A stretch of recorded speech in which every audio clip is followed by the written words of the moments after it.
less than 3 weeks ago, back on October 21st, we learned that Lam Research, the extremely well-run semiconductor capital equipment makers, buying competitor, well, not really, same industry guy, KLA-Tencor, for $10.6 billion in cash and stock. And what looks to me like a terrific deal. This transaction will create a company with greater breadth and scale, one that's big enough to rival Applied Materials, the industry's top dog. According to Lam's management, this acquisition should produce $250 million in annualized cost synergies, $600 million in incremental annual revenue. Best of all, it's expected to be added to the company's earnings and free cash flow during the first 12 months after the deal closes. That's extremely early for these big transactions. No wonder Lam's stock has rallied just under 10% since the announcement, though it helps that the company also reported a pretty darn strong quarter the other day.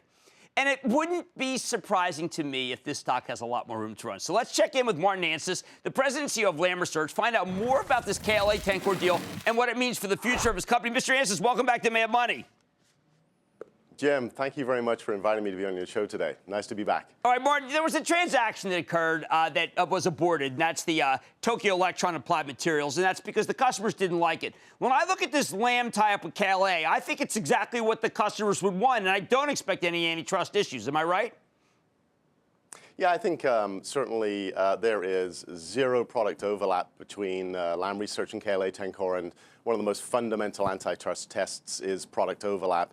And as I've said many, many times, our approach to non-organic as well as organic investment is to preserve the substance of competitiveness in our industry and create situations where we can innovate better and more for the success of our customers. And I think I spent a lot of time in the last 4 to 5 years dialoguing with customers to better understand their critical needs.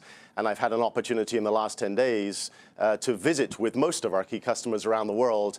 And so far, I'm very pleased with the response from them and also pleased with the response from employees. I've been in front of about 6,000 employees of the combined company since announcement. And I think there's a lot of excitement about the opportunity for us to make an impact here.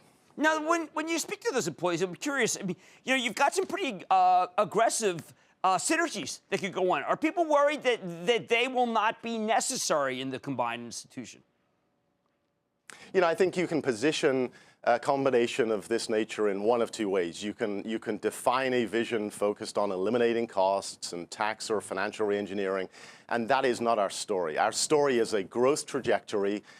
We have a wonderful platform with Lam Research, a technology inflections outperformance of the last several years, and that will run for a number of years still ahead of us. So we're building upon that platform of growth, and we're creating a situation where the combination of two companies creates growth opportunities, new vehicles for delivering value to our customers over time that were not available to the companies on a standalone basis. And so that's the reason why I think for most people, this is a story of optimism and opportunity. And as we demonstrated, I think, with the Novellus transaction, we know how to bring two companies together. That is a foundational strength of operational excellence, not just in our company, but I think also in KLA-Tencor. And we've got a great platform here, so excited about that opportunity. Warren, some of these, the big semiconductor companies, they get cheered these days when they talk about cutting back on capital expenditures. But is it really possible for them to cut back for too long? Well, I think, one of the things that's transitioned through a consolidation, not just in our industry, but also in our customers' industry, and this scale of technical and economic challenges is a statement on discipline. I mean, there's a tremendous discipline today associated with capital spending environments, and that leads to less cyclicality and more predictability in results. And one of the strengths that I'm really interested in seeing play out here between KLA-Tencor and Lam Research is the relative strength of Lam in memory and the relative strength of KLA-Tencor in logic. That complement is about as perfect a complement as we could get relative to exposure in segments and customers specifically, and their spending in years to come. One of the things that I did not know until I read the documents about your deal is when you're just a standalone like Lam, you're not really privy to a lot of the test and measurement stuff from the other guys, from KLA. And yet I would think that the customers really would like you to know how that's going so you can switch your line to get faster yields for people. Yeah, there's a lot of complexity relative to the exchange of information in our industry. And at the end of the day, I think every one of us is invested in protecting confidential information, and we're invested in creating situations where collaboration can create enhanced value. And one of the platforms of Lam Research is a platform of customer trust. Our most important objective is to be number one in customer trust in our industry, and we pursue that each and every day, and that creates situations where the exchange of information allows us to enhance our ability to deliver enabling technology and also trusted productivity on time to our customers. All right, Martin, I want in the time remaining for people who are not familiar with the semiconductor business.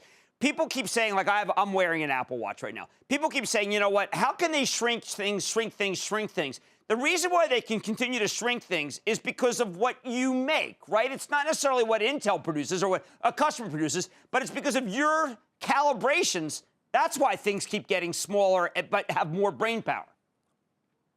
Yeah, no question we're in this thing together, and the equipment industry and Lam Research is an enabler of the technology roadmaps that you've just described. We do that in partnership with key customers around the world.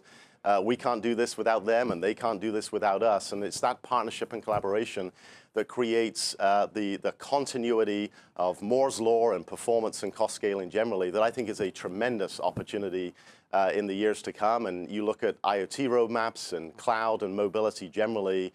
You look at wearables and automotive. I mean, there's some really interesting demand drivers showing up for this industry. Ultimately, that translates itself into leading and trailing edge demand for ICs and also for silicon wafers, which in turn leads to our marketplace and the opportunity we have to contribute. So I think this is the right deal at the right time for our industry. Well, you made a ton of money for our viewers who own Novellus, and you've been a terrific steward of Lam, and I think this deal's fantastic. Martin Anstice, President and CEO of Lam Research. Always great to see you, sir. Thank you very much, Jim. Thank you. Looking for a technology leader, it's going to be this combination, which is terrific. Lam Research. Mad Money's back in. Booyah! Jim Cramer here from Mad Money. Thanks for watching CNBC on YouTube. Click here to subscribe and get the jump on my exclusives with CEOs, plus market news, investing advice, and a whole lot more.